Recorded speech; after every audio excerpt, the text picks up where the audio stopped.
Hello. I'm sorry we are so late, and this is a sound check. If you can hear, please email or chat to Alessandro and let him know that the sound is good. Meanwhile, I'll tell you, I live about 45 minutes away by car from this house. And today, when I was coming, there was an accident on the highway. And we had about 5 miles of standstill traffic. Standstill traffic. So that's why I'm so late. I tried to get off the highway to go another way, and that also was gridlock, standstill. And so then I had to turn around and get back on the other one, which was totally backed up. So that's why we're running late. But please let us know if the sound is good. And then we'll go ahead and get started. There are no questions this week, so we'll go right into the book as soon as we hear from you that everything is fine. Okay? Everything's fine? Good. Okay.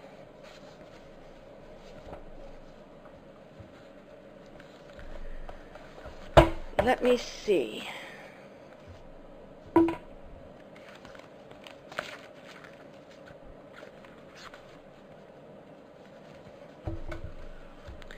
Okay.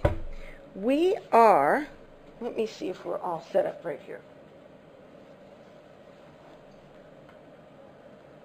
This might be okay. All right, we're on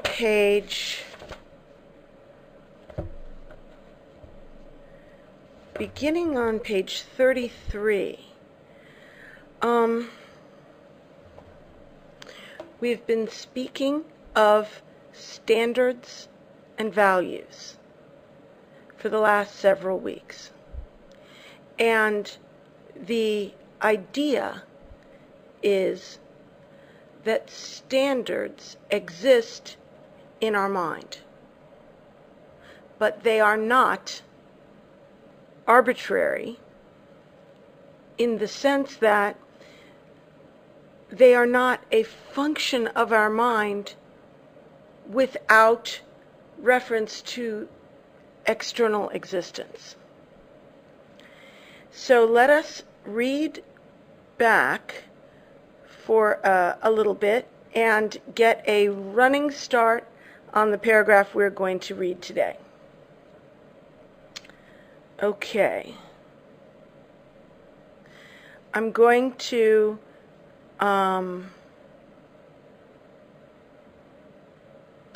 begin reading on page 33 with the quote at the top beginning, "To say this here read." And we'll move on rather quickly through those first paragraphs to remind ourselves of what we're talking about.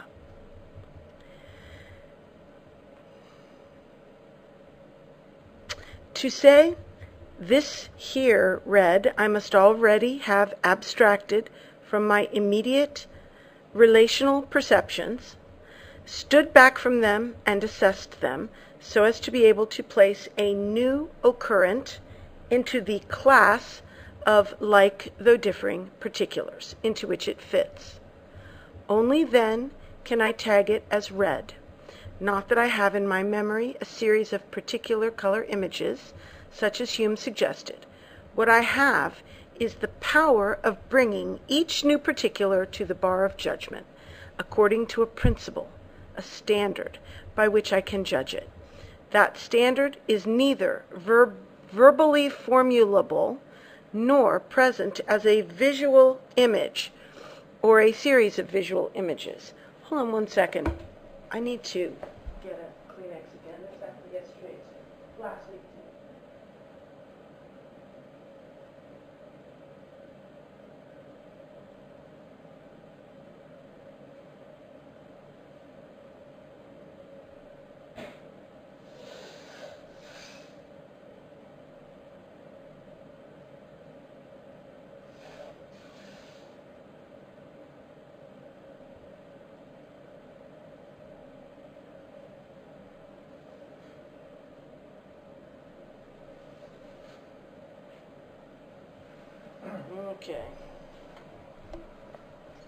Okay, continuing.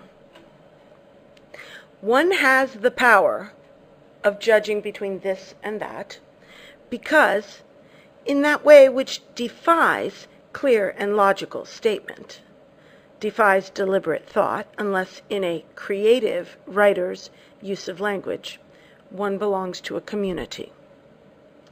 The standard, though personal, apprehended personally as in and of the nature of the real, and applied personally, but not as a matter of decision, is not merely personal. It is a product of immemorially collaborative creativity. The kind of value judgment immediately in question in the paragraph from the knower and the known, which I have just quoted, is at the mathematical logician's end of the spectrum. So that type of value judgment is it a cat or a bunny? That is at the logic end of the spectrum. The end tactically selected as representative by Russell in his Cartesian purpose. The discipline that maintains the standards of science has its existence in a specializing community, the intellectual devotion of which is a special and professional morality. This concept is what we're going to be talking more about today. But Andreski would do well to ponder this. I quote again from Marjorie Green. It seems to me an unquestionable truth. Marjorie Green speaking now. No discipline, however factual, however detached, can come into being or remain in existence, except insofar as the fundamental evaluative acts of the individuals belonging to a given culture have legislated into existence and maintain in existence the area of free inquiry and of mutual confirmation or falsification which such inquiry demands. So she is basically saying that it is a community that agrees on the parameters of their group and of what is true and what is false, what is acceptable and not acceptable, what is real and what is false, which holds together a discipline and makes it possible to have a system of morality, professional morality. For example, the scientists not falsifying their research results. Okay, let us move on to our new material. Marjorie Green doesn't make in any way the point that, for my purpose, I need now to make, but it is implicit in the sentence I quoted in order to make it. It is there in the phrase, the fundamental evaluative acts of the individuals belonging to a given culture. A culture is a community in the sense in which I used the word a few sentences back. And the force of the last quoted sentence is that the community constituted by the acceptance and maintenance of the discipline upon which science depends belongs, of its nature, to a more inclusive community, which, having produced, encloses it. Now that's kind of a complicated sentence right at the end, but let's look first at the beginning of the paragraph. Marjorie Green doesn't make in any way the point that, for my purpose, I need now to make, but it is implicit in the sentence I quoted in order to make it. Okay, so Levis is trying to make a point. He has quoted a sentence in Marjorie Green which is related but does not make the point directly. Levis's point is implicit in Marjorie Green's sentence. It is there in the phrase, the fundamental evaluative acts of the individuals belonging to a given culture. So Levis is jumping off of that sentence to make a whole new sentence. He is pointing to that as the basis on which he is moving off into a new direction. The fundamental evaluative acts of the individuals belonging to a given culture. Evaluative acts are judgments. This is cat, not dog. This is a well-founded conclusion. This is not. This is the realm of science. This is not. This is real. This is not. This is personal. Well, the personal would go over here with the non-real. This is objective. These are the kinds of evaluative acts that are made by a community through collaboration. They agree and they set up a system. That system is a culture. A culture is a group of norms within which a group of people live and work. Okay. Moving on to the sentence, last word in the first line is and then second line, culture. A culture is a community in the sense in which I used the word a few sentences back. Let's look back and see how he used the word. Well, he used the word on page 33, in the middle of the page, right here. One has the power because one belongs to a community. What power? The power to make those judgments. The power to say, this is red, this is orange. We have the power to differentiate because we are in a community which has legislated and agreed upon the categories and set up a system whereby we are able to agree on our definitions. Okay, so it's a community in that sense. He also uses the word community down here a little lower with respect to a specializing community.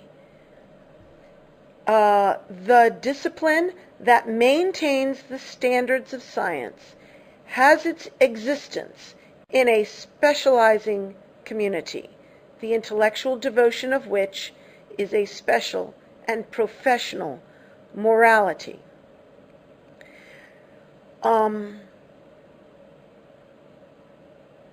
He's setting up the idea that we have a larger community of humanity, the human family.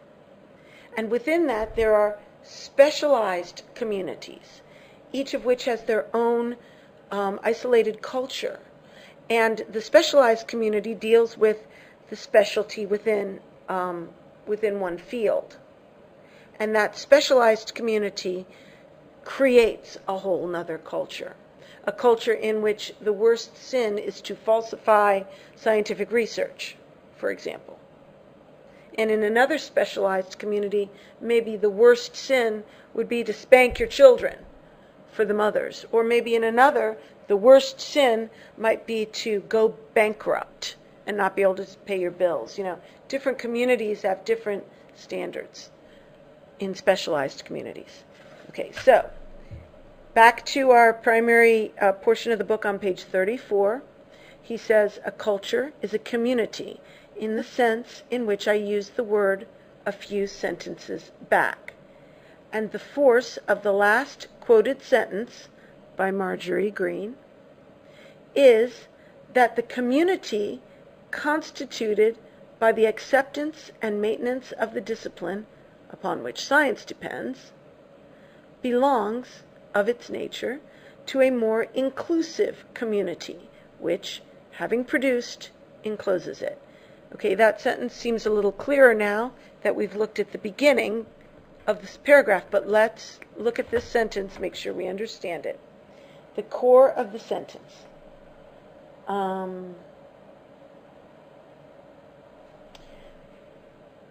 The force of the last quoted sentence is that the community, okay.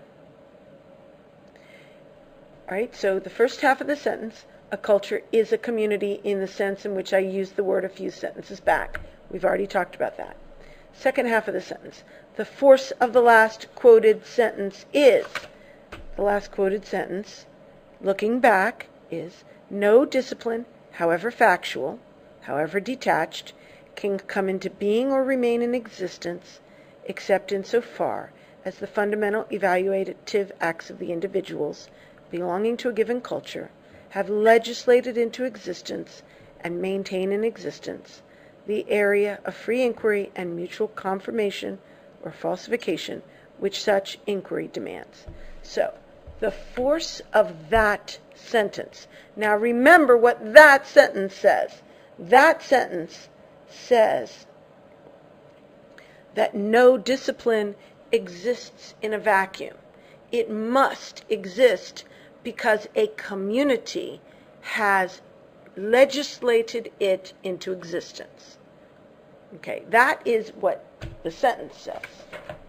The force of the sentence is that the community belongs, of its nature, to a more inclusive community, which, having produced it, encloses it. Okay.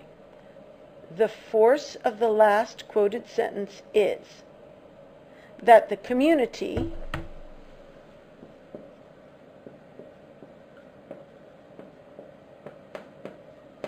and then we get rid of a whole bunch,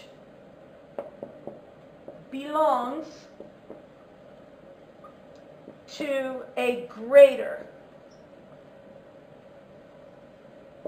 community, which created it and encloses it. So the force of Marjorie Green's sentence is that the community which created all of the scientific norms that Andreski was addressing, when Andreski said, these people aren't thinking, these people are pulling conclusions out of air, these people are violating the standards of science. Okay, that's the discipline Andreski was talking about, is in here. The community which created this discipline, without which this discipline couldn't exist, which is the basis for the morality that Andreski is trying to preserve, all of that, that community belongs to a greater community, which created it and encloses it. Okay, so Levis is talking about this system of collaborations between human beings which create the order that we all sense as a moral code or as standards for what we're dealing with. If anybody has any questions, feel free to send them in, because this is hard to understand, I think. Okay, we're going to move to the next paragraph on page 34, beginning with the words, I use community. I use community, I say, in a special sense in order to make my point. To make such a point, one has to use key words in special senses, which one must rely on the context to define. The thinking that involves that use of community is a kind excluded by the criteria implicit in Andreski's logic and clarity, an exclusion compelled by the Cartesian dualism which those criteria impose. It is all in keeping that he should lightly and briefly dismiss Michael Poliani. Marjorie Green, in that sentence, exemplifies the necessary, responsible, and creative imprecision in the use of words, of which I speak, when she writes, have legislated into existence. She has already, in the same paragraph, thrown out intimations that, taken up in the word legislated, which aptly applies to the laws of the discipline, make it acceptable as covering also the prior development which made both recognition of the laws and self-subordination to them possible. Okay, there's a lot in that paragraph. Okay, he says, I use community, I say, in a special sense in order to make my point. Let's put aside for a moment what his point is until we've talked about this paragraph completely. To make such a point, one has to use key words in special senses, which one must rely on the context to define. All right.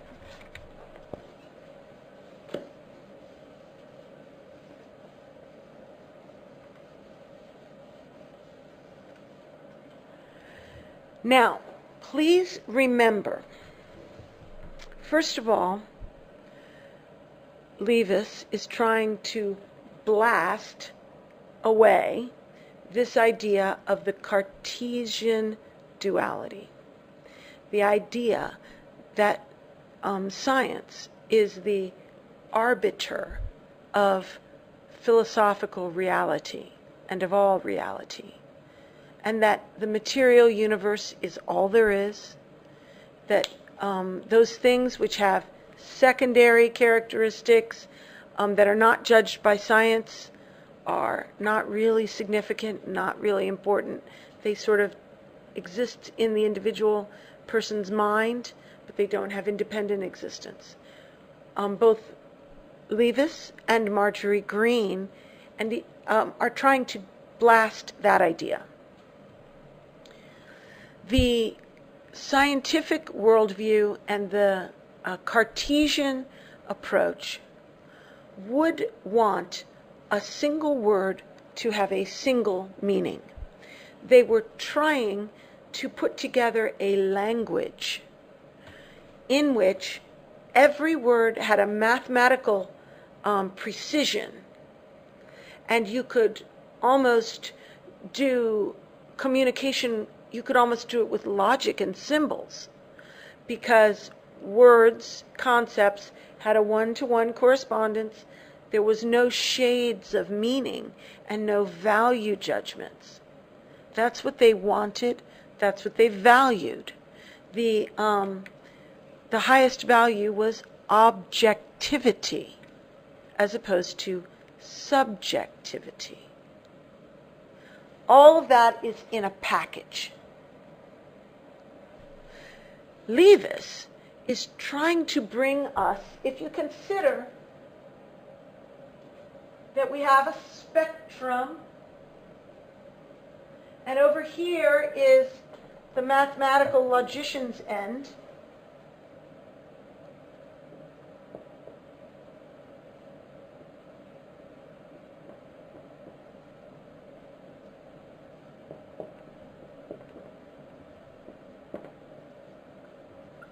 okay, over here is your precise language, your mathematically, logically precise language. Over here also is the value of objectivity.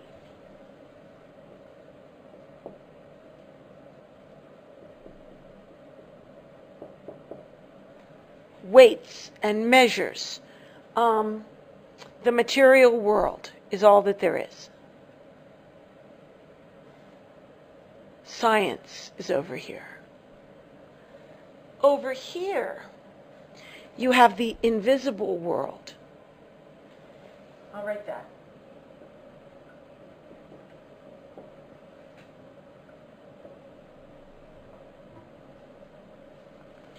This is a world where there's order and intelligent design.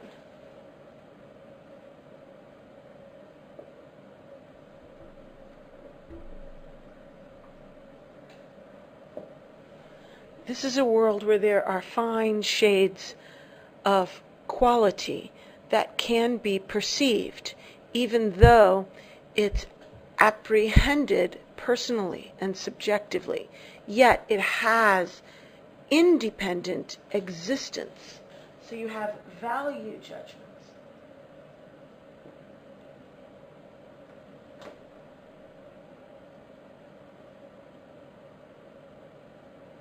Over here you have measurement.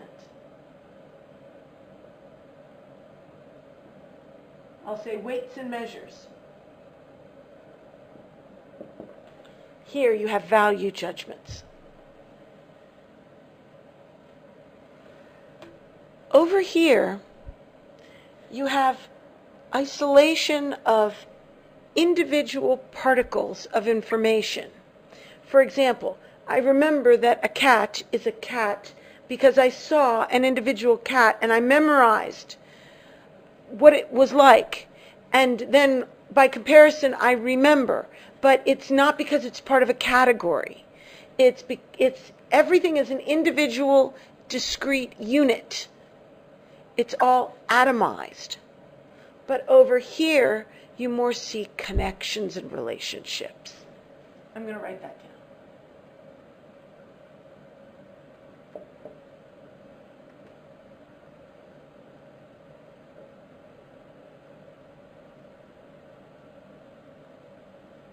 And consider the connections and the relationships exist independently. They have existence.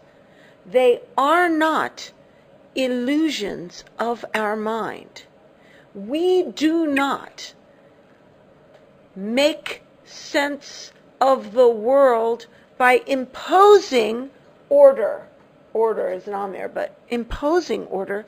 The order exists in the world, and we perceive it. That is very different from what exists over here.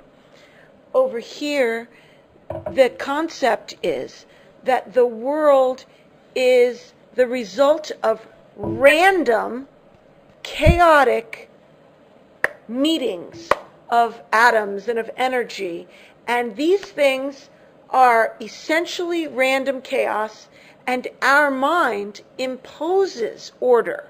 But the order is an illusion. It doesn't really exist.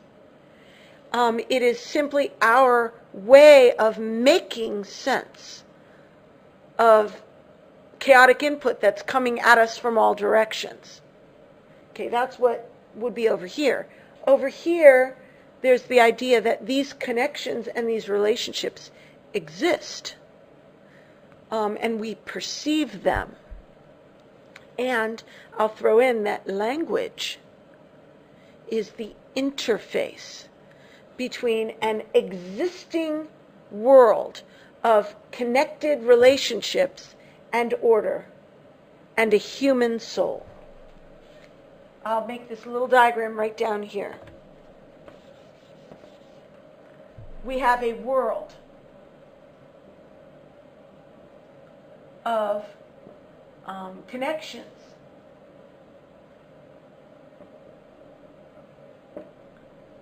And order.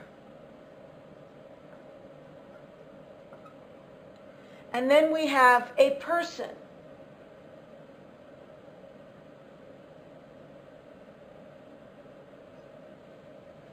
Who is a living soul. And in between the two, we have an interface, which is language. Language exists actually in the mind. And it is an interface where there is something here corresponds to something here. And this system of language is a mirror of the world. It is directly connected to the world. So we perceive the order of the world and the categories and the forms and everything that is there, and we name it, and we place the names within our language, and we also recognize connections and relationships, and we have a system of expressing those relationships, which is in the grammar of the language. And so the system of language mirrors precisely the order that is in reality. So language is not an arbitrary system. It is a construct that enables us to react and relate with what actually exists. Okay, so let us look again at this. All right. I use community, I say, in a special sense in order to make my point. To make such a point, one has to use keywords in special senses, which one must rely on the context to define. Now, over here, you have one word and it has an explicit meaning. So the word could be cat. But over here, if you have a word, it has to be flexible. So I can say cat,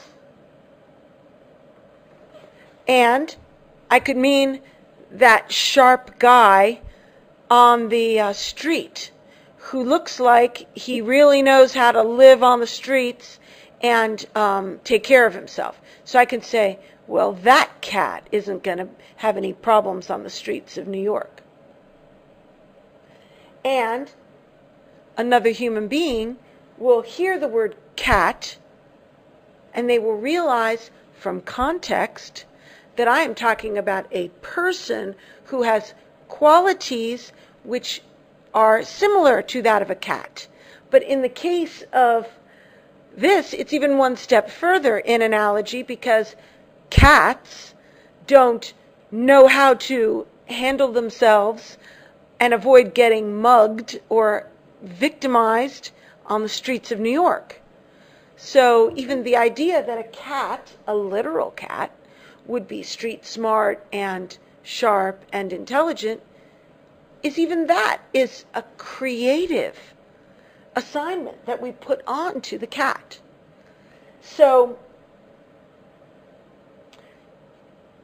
in this worldview, a word does not have a single explicit meaning. It evokes a complex concept, and it can be creatively used for communication and for generating new thoughts and new ideas creatively among people. So, he is saying, in order to make such a point, the point he is making, which we haven't talked about yet, one has to use key words. Has to is in italics. It means emphasize, you must. It cannot be done in any other way. One has to use key words in a special sense, special senses, which one must rely on the context to define. So what he is doing is he is using community.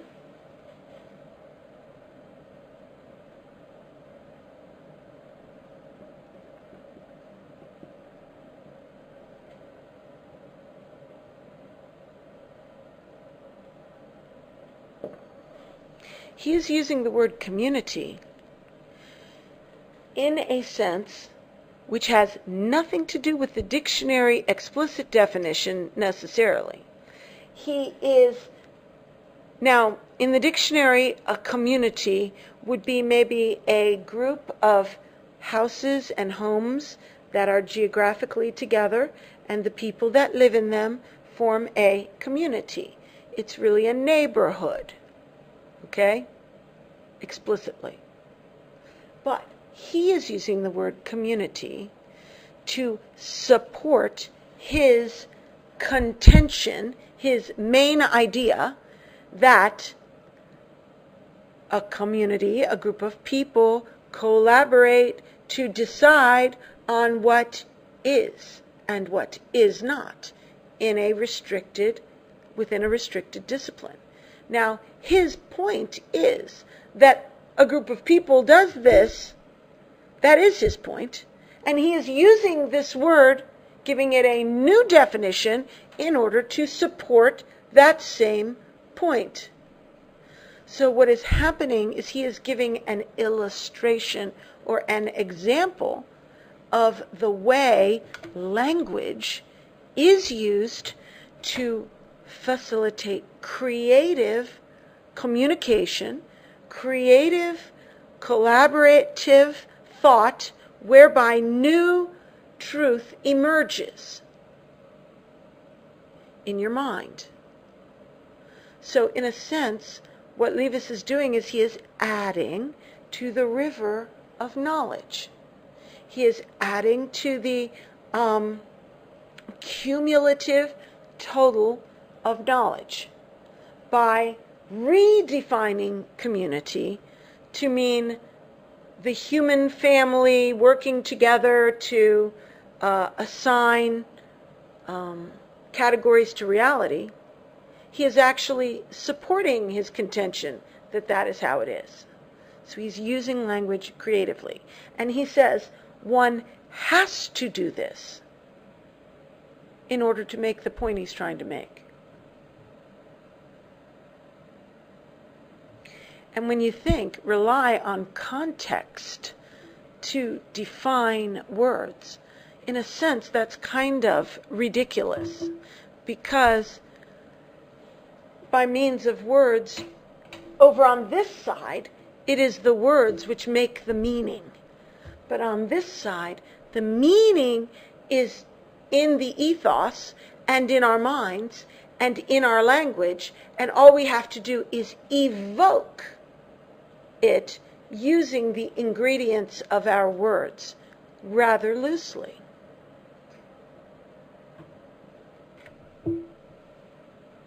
Got all that? Okay.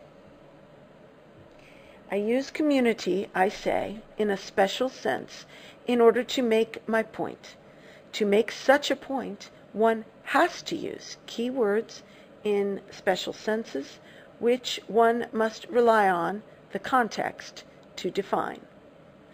The thinking that involves that use of community is a kind excluded by the criteria implicit in Andreski's logic and clarity, an exclusion compelled by the Cartesian dualism which those criteria impose.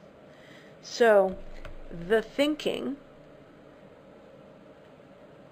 which enables us to use a word like community in a new sense in order to support a new idea of where ideas come from, where language comes from, where words come from. That kind of thinking which makes connections and creates new truth out of old truths, that kind of creativity does not exist over here. Over here, you simply put 2 and 2 together and you make 4. You do not take 2 and 2 and end up with 8. Whereas over here, you can take a word like community and a word like cat and come up with something that's different. Now, he makes reference to Andreski's logic and clarity. When I was preparing for tonight, I wanted to go back and remind myself of the use of logic and clarity concerning Andreski, just to make sure we were really understanding that reference. So I searched back. And by the way, I recommend you reread some of the previous pages before class, if possible, to sort of remind yourself of the thread of argument that we're examining. But it was, I'll remind you, okay, Andreski's original quote was on page 25. And in that quote, Andreski was very upset about people that don't think. People who would rather die than think. People who are mercenary go-getters, whose thought is for sale. I'll think whatever you pay me to think. Docile educational employees who judge ideas by the status of their propounders. Or woolly-minded lost souls looking for gurus. So these are people who don't think on their own. They rely on someone to tell them what to think.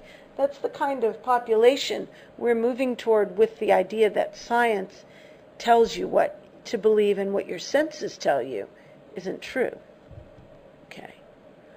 Then he speaks about the advanced Cretanization of our civilization, etc.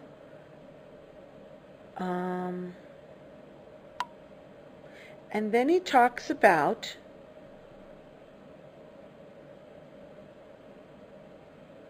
I actually thought I had it underlined. Okay, so he's talking about the fact that there are very few people who think, but that's okay because it's always been that way.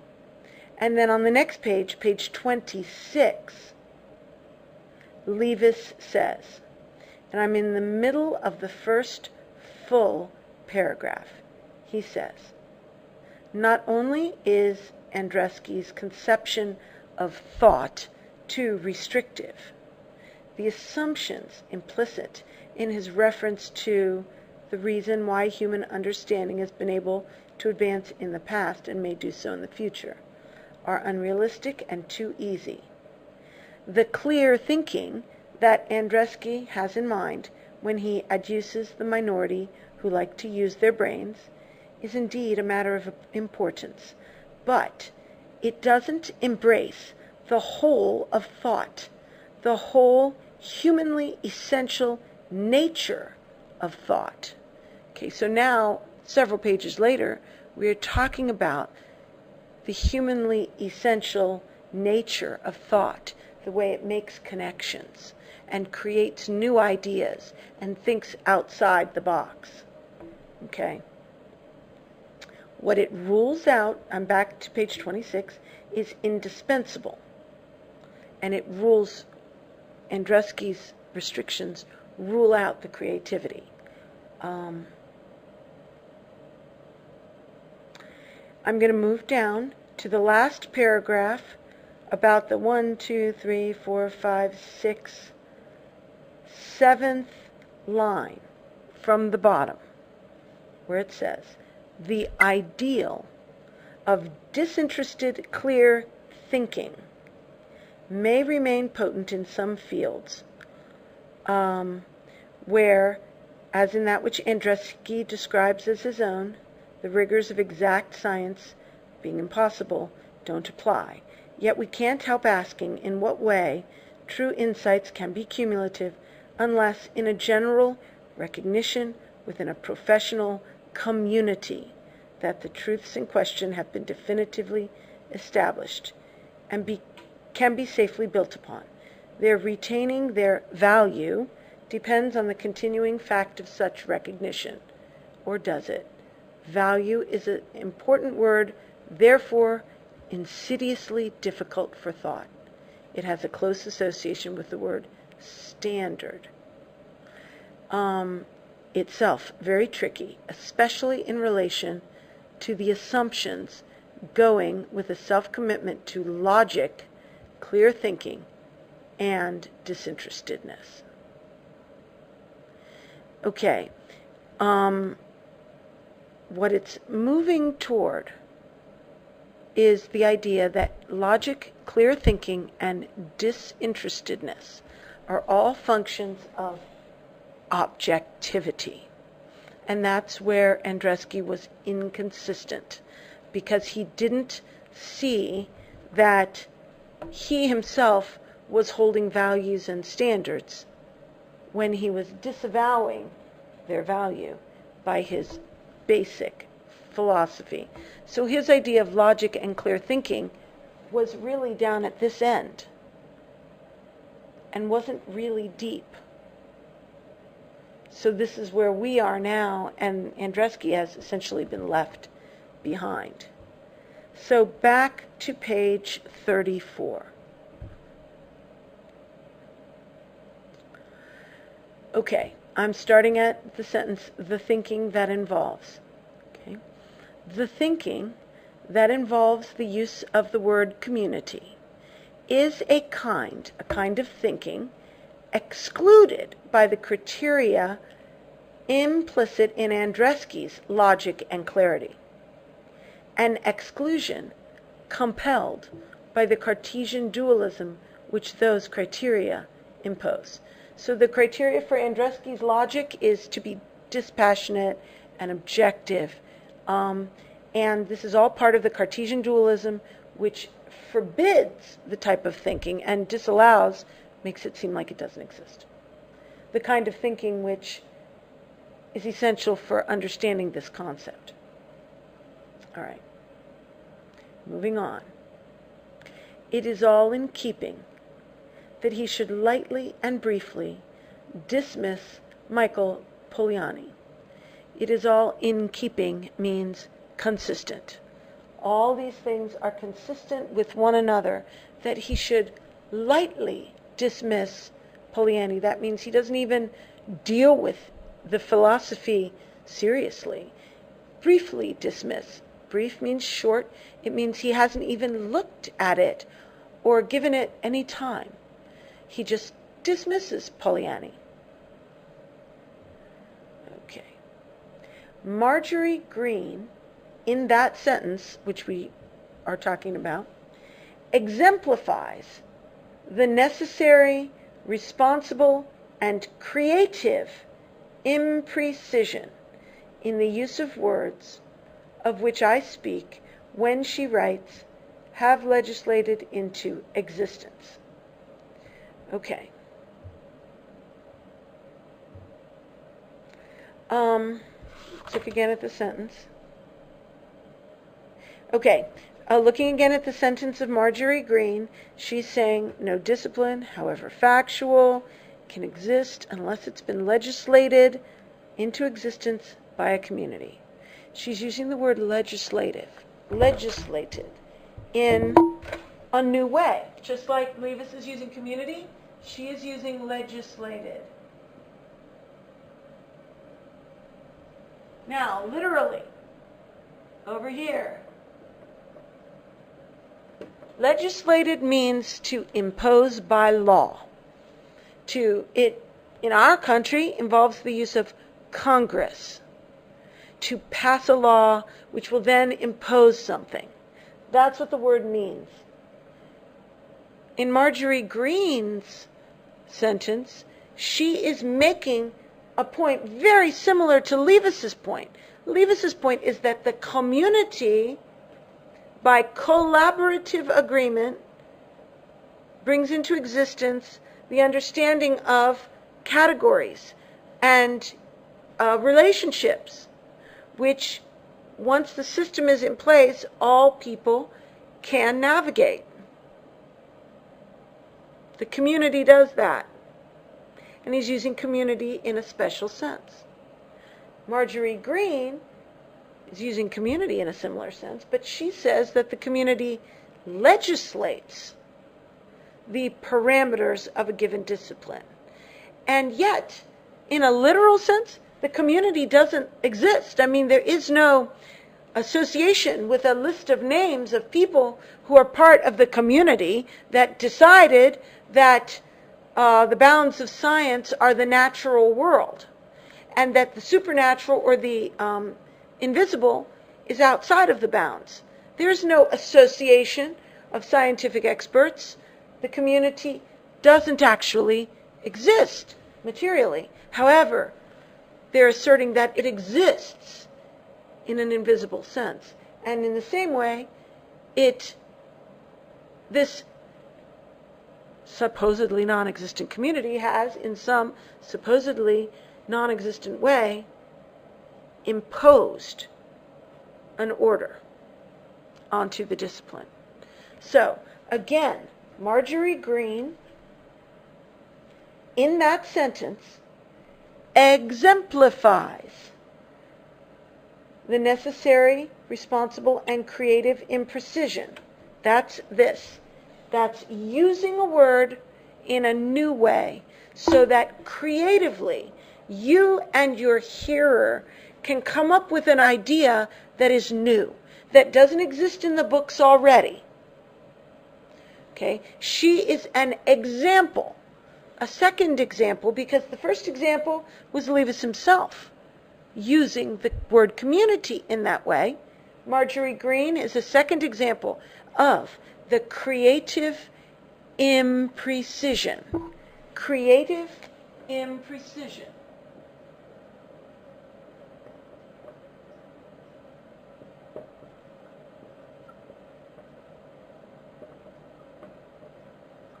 In the use of language. Now, creative has two meanings, sorry. Creative imprecision. Imprecision means it's not just the cat, it can be the cat on the street in New York who's very smart. This is an imprecision. It gives flexibility and room, elbow room, for meaning to change. Okay. Creative imprecision could be that you have a poetic ability to speak in analogies. You are a creative person in that sense. You have the ability to pull forth relationships and express them with language. That's one use of creative. But there's another use here, and that is the idea that you put one thing together with another and you come out with a third. You have created a new concept by bringing together two old concepts, like bringing together a sperm and an egg, and you end up with a new individual person that is greater than the sum of the parts. That is a creative act. And in the same way, if you leave some imprecision in your language, you leave room for these fertile, creative encounters between people, where I speak to you, you speak to me, and whoa, a new idea has arisen. One moment, please.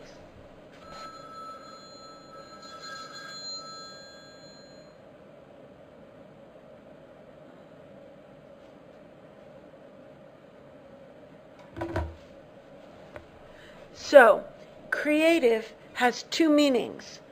And in the second meaning, we have this theme of the book, the theme that creative writers add to the sum of knowledge of mankind, the sum of emotional, relational, experiential truth of mankind, and they add it to a river which has continuity and flow from the past through to the future, hopefully.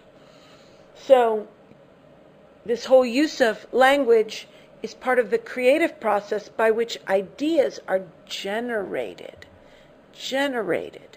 They are created. Okay? It's not just exchanging information as two computers sending data back and forth like this, but rather it's a creative encounter which gives birth to new life. Okay, and Marjorie Green's use of that word is an example of the use of language in this vein. Levis's use of community is another example. Okay.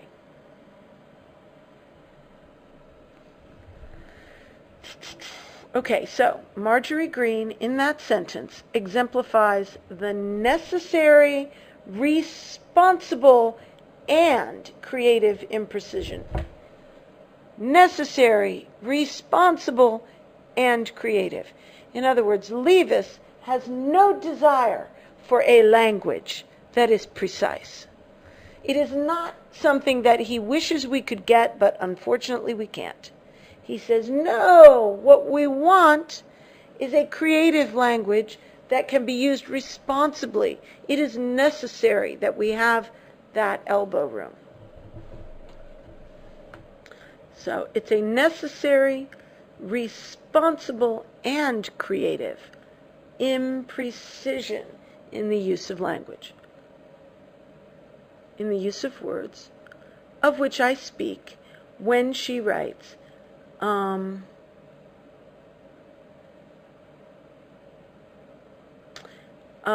I have legislated into existence.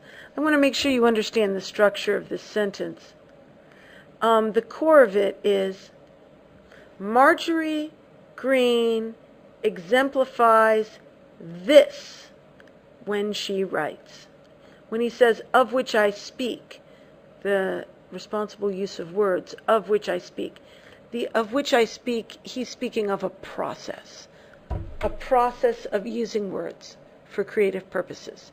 She exemplifies the process of which I speak when she writes this sentence. Okay? All right. She has already, in the same paragraph, thrown out intimations that, taken up in the word legislated, which applies aptly enough to the laws of the discipline, make it acceptable as covering also the prior development, which made both recognition of the laws and self-subordination to them possible. Already in the same paragraph.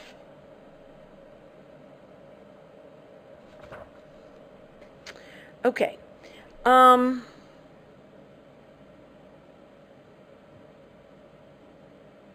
Well, I don't understand this sentence fully myself, but I do understand certain aspects of it. When it says she has already in the same paragraph, and I'm not sure if he means the paragraph he quoted at length, or if he means a paragraph which he has not quoted, but that he's telling us she has sent out intimations. But thrown out intimations means given hints. She has implied certain things, although not stated them explicitly. She's thrown out intimations that, taken up in the word legislated, means, okay, so she has given little prods or hints toward the idea that she then made explicit in her use of the word legislation. They legislated the, quote, laws of the discipline. And Levis is saying the word legislated goes well with the extended analogy of laws of the discipline. Which, okay, taken up in legislative. She's already, in the same paragraph, thrown out intimations that make it acceptable as covering also the prior development. I don't know what the prior development is, which made both recognition of the laws and self-subordination to them possible. Perhaps the prior development is the establishment of categories and the power to judge. This is this, this is not this. This is right, this is wrong. This is good, this is bad. This is true, this is false. That power, setting up those categories, making it possible to both recognize the laws and choose to subordinate yourself to them, choose to follow them. So these scientists voluntarily take on the yoke of the morality that their discipline imposes. That's the best I can do with that sentence. Okay, now we're going into another quote, I believe from Marjorie Green. Mother and child as Butenjik, I may have said that wrong, says, already form a society. So here we have another word that we're using with creative imprecision, I think. Mother and child, as Butenjik says, already form a society. The child's discovery and construction of the world already takes place with and through others, through question and answer, through social play, and through the older child's or the adult's interpretation of pictures, the teaching of language and writing, all the way to the research student's training in the school of a master. All the way we are shaping ourselves on the model of, or in criticism of, others, and of the standards embodied in the lives of others. All knowledge, even the most abstract, exists only within the fundamental evaluation, first of the total community, which permits and respects such knowledge, and second, within this totality, of the special community, whose consensus makes possible the existence of this special discipline. I would like to talk about this quote a little bit freely, about what it says to me and what I think of it, because I think there's some interesting stuff in here. Mother and child, as Butenjik says, already form a society. Now, remember, one of the main themes that we are talking about here is the idea of the world in its independent existence. Is it chaos or is it order? Does something have intelligible form, or do we just remember its function and characteristics in an atomized, sort of specific, non-categorical way? So, mother and child already form a society. The child's discovery and construction of the world already takes place with and through others. When they say discovery of the world, that speaks of perception of what is. Construction of the world speaks of what happens in the child's head to create the mirror system, the interface by which you have a perceived reality and you have a corresponding name, a corresponding item in your system. So the child is discovering and constructing simultaneously. The child is not constructing in a vacuum, nor is the child discovering in a vacuum, because the child is discovering within a community, within society. So when the child first sees a cat, the mother says, cat. But it's more than that.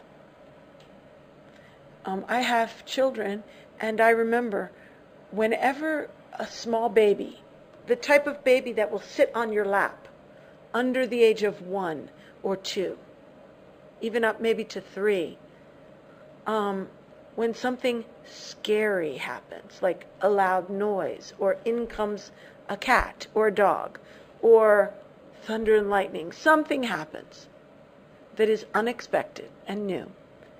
The first thing the child does is glance at the face of the mother. The child does not look at the item it is discovering. It looks to the mother to find out what the mother's reaction is. If the mother says, "Oh, here comes the dog. We can pet the dog," then the child knows this dog is not a threat, it's a pet, it's okay, don't be afraid. But if the mother reacts with, "Ah, a wolf, it's a monster, he has rabies," well, then the child will begin to shriek and scream, because the child knows to be afraid. So the child does not discover the world himself. He discovers it in community, in a society, through creative play, societal play, question and answer, through the older child's interpretation of pictures, through the teaching of language and writing, all the way to the research students' training in the School of a Master. All the way, we are shaping ourselves on the model of or in criticism of others. So the child becomes like the parent and like his teachers, or he may become the opposite because he rejects, but he doesn't do it in a vacuum. So, we are shaping ourselves on the model of or in criticism of others, and of the standards embodied in the lives of others. I noticed something interesting to myself. When I was a child, my father had certain standards of behavior with respect to the law. For example, he considered that going 10 miles, 10 miles above the speed limit was not speeding. From his perspective, if the speed limit is 55, then most people go 60, and he's free to go 70 or 65. And when I started driving, I thought that was what was right. Same with taxes. My father was a little bit loose. He would get away with whatever he could get away with in the tax system. So when I got to be an adult, I had the impression that tax laws do not have a moral binding. But I met other people who felt paying taxes was a civic duty, because if we don't pay our taxes, we won't have good roads and good police and good firemen and good services. So people paid taxes as a matter of conscience.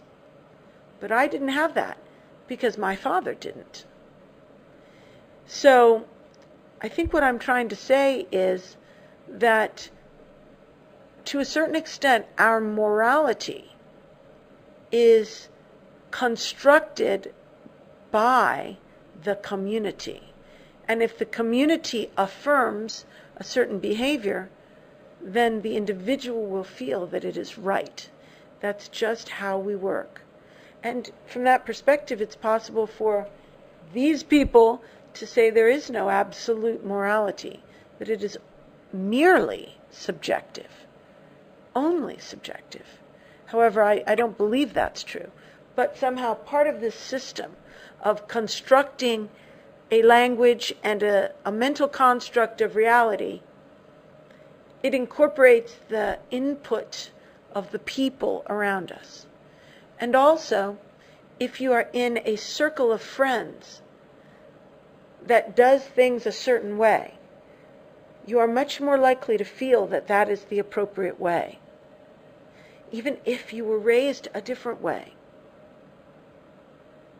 The community legislates, to a large extent, the moral laws of our conscience. At least that's the tendency. That's the direction we tend to go. Okay, so I'm finished with the sentence. All the way we are shaping ourselves on the model of, or in criticism of, others, and of the standards embodied in the lives of others. All knowledge, even the most abstract, exists only within the fundamental evaluation, first of the total community, which permits and respects such knowledge, and second, within this totality, of the special community whose consensus makes possible the existence of this special discipline. So, all knowledge, even the most abstract, exists only within the fundamental evaluation, first of the total community, which permits and respects it. And second, within that totality, in the specialized community, whose consensus makes it possible. Remember what Andreski said in that quote, back on page 25. He said, "The reason why human understanding has been able to advance in the past and may do so in the future is that true insights are cumulative and retain their value regardless of what happens to their discoverers. Anyway, let us not despair." And Levis questioned and said,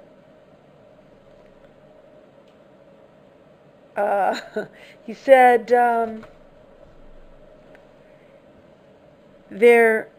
said, "We can't help asking in what way true insights can be cumulative unless in a general recognition within a professional community that the truths in question have been definitively established and can be safely built upon.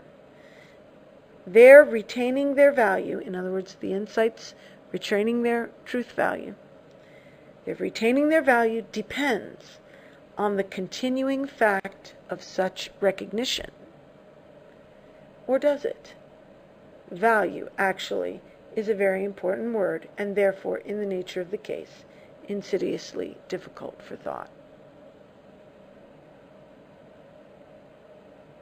So we're back to a question, and the question is, can true insights maintain their existence if the community rejects them? Are they still true if the community rejects them? Is there a wider community which recognizes them, although the smaller community rejects them? And what is the nature of truth? Is truth dependent on people believing it and respecting it and affirming it? If so, then this side is more true, because truth would then be subjective and personal. Or does it have independent existence? And in what sense does it? These are all thoughts to think deeply on. Deeper. They're above my pay grade, but we'll see. Maybe we'll have more light on this through the book. Shall we go on? Okay, we're going to take a break. If you'd like to send feedback or questions, please do so. Okay, there's no comments and no questions, so I suppose I will see you next week. See you later. Bye-bye.